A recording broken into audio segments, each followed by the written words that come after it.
દર્શક મિત્રો, હું છું પરમાર અનિશા. તમે જોઈ રહ્યા છો લોકસામના ન્યૂઝ. તો જોઈએ આજના સમાચાર. ધોરાજીથી અમારા રિપોર્ટર ધર્મેશ ટાંક સાથે.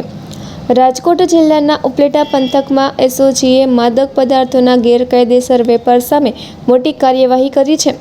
સિખલિયા ગામે દરોડો પાડી પોલીસે 17 કિલોથી વધુ ગાંજાનો જથ્થો સાથે 3 આરોપીઓને ઝડપી પાડ્યા છે.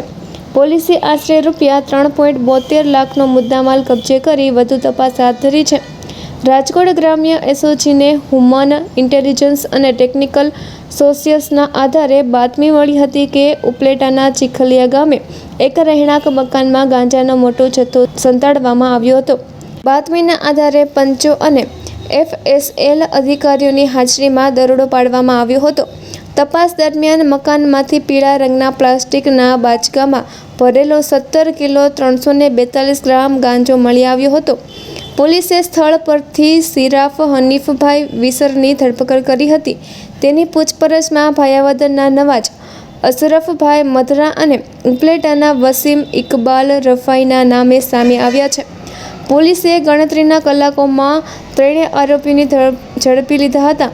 જપ્ત કરાયેલા ગાંજાની કિંમત અંદાજે 8,67,100 હોવાનું સામે આવ્યું છે.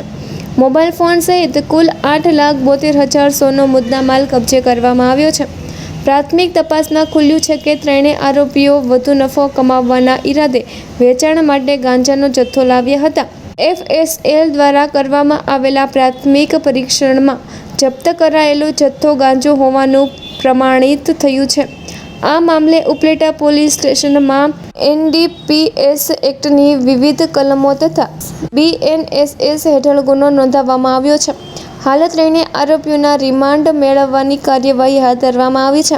સમગ્ર કેસની વધુ તપાસ પોલીસ ઇન્સ્પેક્ટર BR પટેલ ચલાવી રહ્યા છે. રાજકોટ ગ્રામ્ય પોલીસ દ્વારા માદક પદાર્થોની ગેરકાયદેસર વેપાણને સંપૂર્ણપણે નાબૂદ કરવા માટે સતત ઝુંબેશ ચલાવવામાં આવી રહી છે અને આ ઝુંબેશના ભાગરૂપે રાજકોટ ગ્રામ્યની એસઓજીની ટીમ દ્વારા ઉપલેટા પોલીસ સ્ટેશન વિસ્તારમાં એક મહત્વપૂર્ણ અને પરિણામલક્ષી કામગીરી કરવામાં આવી છે. ટીમને હ્યુમન ઇન્ટેલિજન્સ અને ટેકનિકલ સોર્સિસથી એક ચોક્કસ માહિતી મળી હતી. ઉપલેટા પોલીસ સ્ટેશન વિસ્તારના ચીખલિયા ગામની એક ઇસમ પોતાના રહેણાંક મકાનમાં ગેરકાયદેસર રીતે વેચાણ હેતુ ગાંજોનો મોટો જથ્થો સંતાડી રાખે છે. આ માહિતીના આધારે કાયદેસરની કાર્યવાહી કરીને તેના રહેણાંક મકાન ઉપર દરોડો પાડવામાં આવ્યો હતો અને દરોડો દરમિયાન આરોપીની કબજામાંથી કુલ 17 kgs 352 ગ્રામ ગાંજો, જેની અંદાજિત કિંમત ₹8,70,000 જેટલી થાય છે, જે જપ્ત કરવામાં આવ્યો છે. ઉપરાંત એક મોબાઈલ ફોન પણ મળ્યો છે.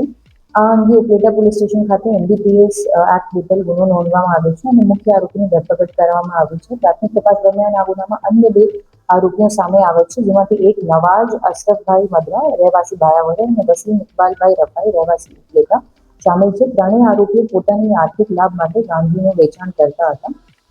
સાથે જ આ કામમાં સારી કામગીરી કરનાર ટીમમાં police inspector Shri FF Pargi, police sub inspector Shri GJ Jhala અને એમની ટીમ શામેલ હતી. સાથે જ હાલ આ તપાસ PI શ્રી BR પટેલ ના પાસે. તો ફરી મળીશું એક નવા સમાચાર સાથે. ત્યાં સુધી જોતા રહો લોકસામના ન્યૂઝ.